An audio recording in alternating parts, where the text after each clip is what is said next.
May kilala ka bang lalaki na mabait, maalaga, at halos ibigay na ang buong mundo sa babae? Pero sa huli, siya pa rin ang nilalamig, nilalaro, o ginagawang option. Nakakatawa minsan kasi ang intensyon niya sincere, pero ang trato sa kanya, balewala. At kung totoo tayo dito, hindi dahil kulang siya sa effort. Hindi rin dahil pangit siya, mahirap, o walang dating. Madalas, may mga ugali lang siyang hindi niya napapansin na nagpapakita ng kahinaan.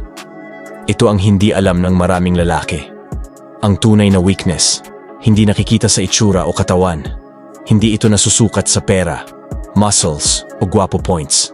Ang tunay na weakness, nasa mindset, ugali, at behavior mo sa harap ng babae. At kapag mali ang paglabas ng energy mo, kahit gaano ka pa kabait, nawawala ang respeto.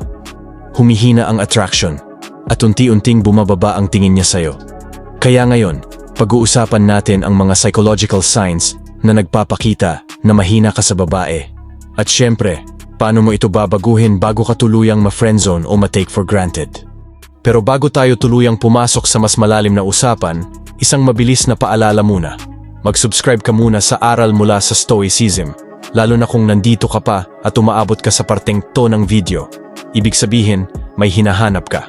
Clarity, respeto, at control sa sarili. Ngayon, simple lang ang tanong. Kung naniniwala kang deserve mong respetuhin, deserve mong pahalagahan, at hindi ka ginawa para maging extra sa kwento ng kahit sino, welcome, nasa tamang lugar ka. Pero kung okay lang sa'yo na laruin, gawing option at baliwalain, di pwede ka nang mag-scroll. Hindi ito para sa'yo. Pero kung may prinsipyo ka, kung may antas ka ng dignidad na hindi mo hahayaang tapakan ng kahit sino, simulan na natin.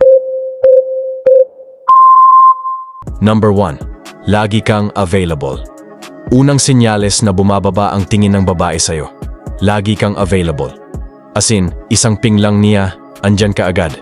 Para kang 24 na oras, 7 araw na convenience store bukas kahit kailan niya maisipan.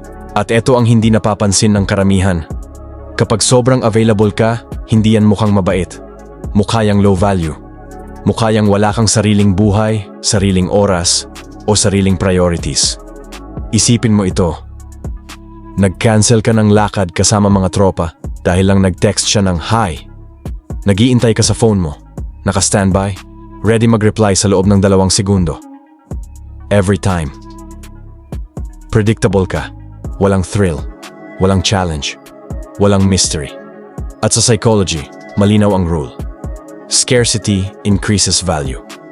Kung anumang madali, available, at walang effort kunin, hindi nirerespeto. Kaya kung gusto mong tumaas ang tingin niya sa'yo, simple lang ang retoke. Magkaroon ka ng schedule, ang goals, ang priorities. Huwag kang nakapark sa buhay niya 24/7. Hayaan mo siyang mamiss ka. Hayaan mong mapaisip siya kung nasaan ka, anong ginagawa mo, at bakit hindi ka agad available. Hindi pagiging rude diyan. Number 2. Sorry ka ng sorry. Pangalawang senyales na bumababa ang respeto ng babae sa'yo. Sorry ka ng sorry. Kahit wala ka namang ginawang mali, parang automatic na lumalabas sa bibig mo yung, sorry ha, baka na-offend kita. Sorry kung naistorbo kita. Sorry kung ganito. Sorry kung ganyan. Ito ang hindi nakikita ng maraming lalaki. Hindi ito mukhang understanding. Hindi ito mukhang gentleman. Mukha itong takot. Takot magkamali. Takot mabad trip siya. Takot sa conflict. At sa psychology, malinaw ang message kapag ganyan ang kilos mo. Approval mo ang oxygen ko. Kailangan kita para mabuhay. At kapag naramdaman ng babae na dependent ka sa paghanga niya, doon nagsisimulang bumagsak ang respeto. Women don't respect a man na laging nag-a-apologize, lalo na kung wala namang ginawang masama. Kasi sa mata nila, ang sobrang pagsusori ay hindi humility weakness yan. Kaya ang solusyon, simple pero powerful. Kung wala kang maling ginawa, huwag ka mag-sorry. Kung may misunderstanding, manatili kang kalmado. Firm, grounded.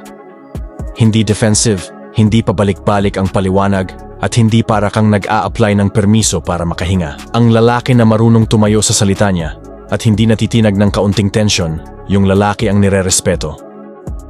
Number 3. Sobrang availability at yes ka ng yes. Pangatlong senyales, at ito yung madalas hindi napapansin ng mga lalaki. Yes ka ng yes. Hindi lang ito tungkol sa oras mo, tulad ng number 1. Ito naman, mental at emotional availability. Ibig sabihin, lahat ng gusto niya. Sinasagot mo ng oo, lahat ng hiling niya. Ginagawan mo agad ng paraan, lahat ng suggestion niya. Go ka agad, walang tanong, walang sariling stance. At sa unahan, oo, mukhang sweet, mukhang supportive. Pero sa psychology, iba ang dating. Kapag palagi kang agreeable, kapag wala kang sariling direction at lagi kang naka-align sa gusto niya, para kang nawawala. Wala kang identity, wala kang weight bilang lalaki. At tandaan mo ang rule na ito. Kapag hindi ka busy emotionally, mentally, physically, hindi ka interesting. Kapag kaya kanyang basahin at hulaan bawat oras, predictability kills attraction. Wala nang excitement, wala nang tension, wala nang feeling na kailangan kanyang i-earn.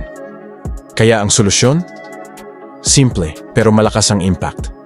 Magkaroon ka ng sariling buhay, sariling hobbies, sariling goals, at minsan, unahin mo rin ang sarili mo. Hindi sa pagiging selfish kundi pagpapakitang may lalim ka, may purpose ka, at may direksyon ka kahit wala siya. Ang lalaking may sariling mundo, yung lalaking iyon ang hindi basta-basta nababali, at siya rin ang kusang nirerespeto. Number 4, takot mag-disagree. Pang-apat na senyales na unti-unting bumababa ang respeto niya sa'yo. Takot kang mag-disagree. Yung tipong lahat ng sinasabi niya, tama ka. Oo, pwede. Ikaw bahala. Kahit may sariling isip ka, kahit may sariling opinion ka, tinatago mo para lang hindi siya mainis o magtampo. At ito ang hindi nakikita ng karamihan. Sa psychology, yan ang tawag na approval dependency. Para bang ang iniisip mo, basta hindi siya ma-offend, safe ako. Pero sa totoo lang, wala pang babae na na-attract sa lalaking takot magsabi ng, hindi ako sangayon diyan. Instinctively, women test strength. Hindi para makipag-away, kundi para makita kung may backbone ka, kung may leadership ka, kung kaya mong tumayo sa prinsipyo mo kahit may tension. Kapag lagi kang naka-yes mode, lumalabas na wala kang center, wala kang sariling direction, at wala kang conviction. Kaya ang solusyon, hindi naman kailangan maging agresibo, hindi kailangan makipag-debate. Pero dapat marunong kang mag-disagree ng kalmado. Sabihin mo ang preference mo. Ipakita mong may sariling utak ka, may sariling choices, may sariling path. Because individuality is attractive. At ang lalaking may prinsipyo, yung lalaking hindi takot magsabi ng, ito ang tingin ko, iyan ang nirerespeto. Number 5, sobrang effort kahit walang kapalit. Pang-5, at ito yung madalas nagpapababa ng value ng isang lalaki nang hindi niya namamalayan. Sobrang effort kahit wala namang kapalit. Ikaw yung todo bigay, todo gastos, todo alaga. Samantalang siya, walang kahit anong balik, walang initiative. Walang consistency. Halimbawa, bigla niyang sinabi, bored ako. At ikaw naman, parang delivery rider na naka-standby. Bibili agad ng milk tea kahit hating gabi, kahit pagod ka, kahit hindi naman niya hiningi, ginawa mo kasi gusto mong mapasaya siya. Pero eto ang brutal truth. Sa dark psychology, ang tawag dito ay overcompensation. At every time na nag-o-overcompensate ka, bumababa ang tingin niya sa'yo. Hindi dahil masama siyang tao, pero dahil pinapakita mo sa actions mo na ikaw ang mas invested, ikaw ang mas sumahabol, ikaw ang mas nangangailangan.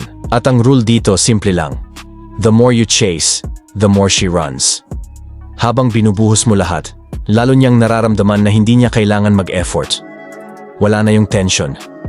Wala na yung balance. Wala na yung respect. Kaya ano ang solusyon? Match her investment. Kung gaano siya ka-present, dun ka rin dapat. Give effort, yes. Pero may boundaries, may self-respect, may value. Dahil ang effort na may limit, mas nakaka-attract kaysa effort na desperado. Number 6. Zero boundaries. Alam mo ba na isa sa pinakamalakas na senyales ng weakness sa babae ay yung wala kang sariling boundaries? Oo, yung tipong kahit anong hilingin niya, sasagot ka agad ng oo, kahit pagod ka na, busy ka sa trabaho, o may plano ka na sa sarili mong oras. Sa isip mo, ginagawa mo ito kasi mabait ka, dahil gusto mong maipakita ang care at effort. Pero sa psychology ng attraction, ang tawag dito ay self-abandonment. Kapag hindi ka marunong mag-set ng limit, nawawala ang respeto niya sa'yo.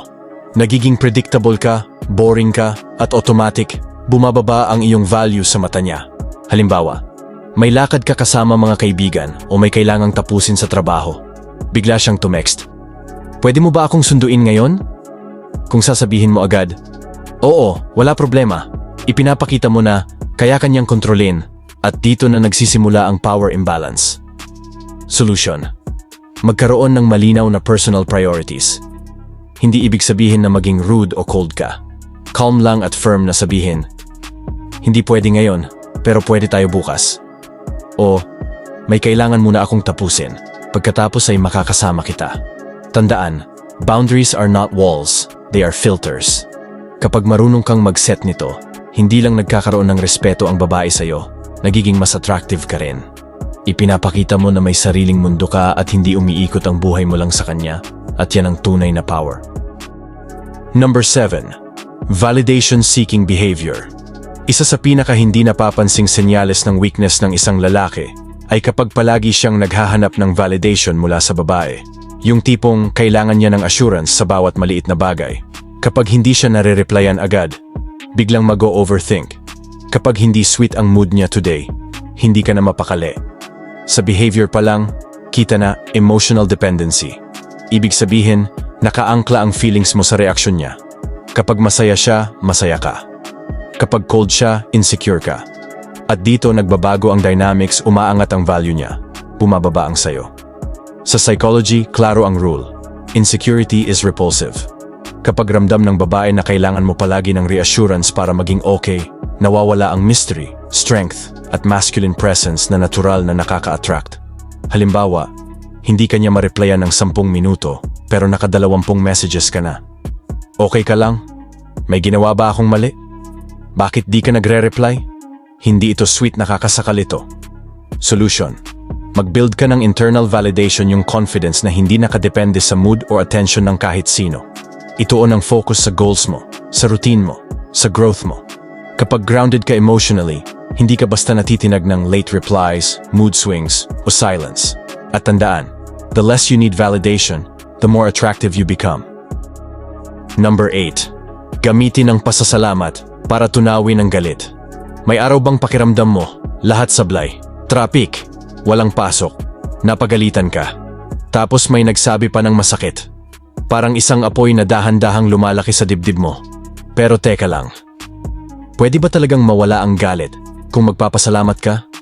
Sabi ni Cicero, gratitude is not only the greatest of virtues, but the parent of all the others. At may katotohanan doon. Hindi mo kayang sabay na magalit at magpasalamat. Kasi ang utak mo, pipili ng isa. Kaya sa gitna ng inis, ng frustration, ng galit, subukan mong huminto. At itanong, ano ang meron ako ngayon na pwede kong ipagpasalamat? Step 1. Huminto at mag-reflect. Sa halip na habulin ang thought spiral ng galit, putulin ito. Pumili ng isang bagay na meron ka ngayon. Kalusugan, pamilya, pagkain, isang simpleng hinga. Step 2. Magsulat ng gratitude journal. Tuwing gabi, isulat ang 3 bagay na pinasasalamatan mo. Kahit gaano kaliit, kapeng mainit, matahimik na biyahe, mensaheng nakakagaan ng loob. Ang simpleng habit na ito, babaguhin ang wiring ng isip mo. Mula reklamo, tungo sa pasasalamat. Step 3. Gamitin ang pasasalamat bilang reframe. Kapag may nangyari na nakakainis, tanungin mo, ano ang pwede kong matutunan dito? Paano ito nagiging parte ng growth ko? Imbis na isipin, bakit ako ginaganito? Sabihin mo, buti na lang may pagkakataon akong mas maging matatag. Pasasalamat ang gamot sa galit. Hindi ito pagiging bulag sa problema. Ito ay pagpipili kung saan mo ilalagay ang focus mo. Kaya sa susunod na mapuno ka ng inis, huminga, ngumiti, at sabihin sa sarili mo, pasalamat ako, buhay ako, natututo ako, at may pagkakataon pa akong maging mas mabuti. At sa sandaling iyon, makikita mong unti-unting nawawala ang bigat. Number 9. Approval over confidence. Isa sa pinakadinarama pero pinaka nakakabawas ng respeto ng babae ay yung approval over confidence. Yung kahit maliit na desisyon kung saan kakain, anong oras magkikita, anong plano nyo, lagi kang nakatingin sa kanya bago ka magdesisyon. Parang lagi mong tanong sa sarili, okay ba ito sa kanya? Magugustuhan niya kaya ako kung ito ang piliin ko? At kapag ganito ang mindset mo, hindi mo namamalayan. Nagiging follower ka, hindi leader. At sa psychology ng attraction, ang babae ay natural na naa-attract sa lalaking may direction, hindi sa lalaking naghihintay lang kung ano ang gusto ng iba. Kapag takot kang hindi ka magustuhan, lumalabas sa tono mo, sa actions mo, at sa decision making mo. At tandaan, the more na gusto mong ma-please siya, the less ka nagiging attractive. Compliance kills masculine presence. Solution? Magkaroon ka ng sariling standards, sariling paninindigan, at sariling direction. Hindi para maging domineering, kundi para maging grounded. Ang tunay na confidence ay hindi maingay, ito ay composed masculine energy na nagsasabing, alam ko ang gusto ko at kaya kong panindigan yon. When you lead with clarity and confidence, mas nirirespeto ka at mas nararamdaman niya ang lakas ng presence mo. Number 10. Emotional dependence. Isa sa pinaka-unattractive na trait sa lalaki ay ang emotional dependence.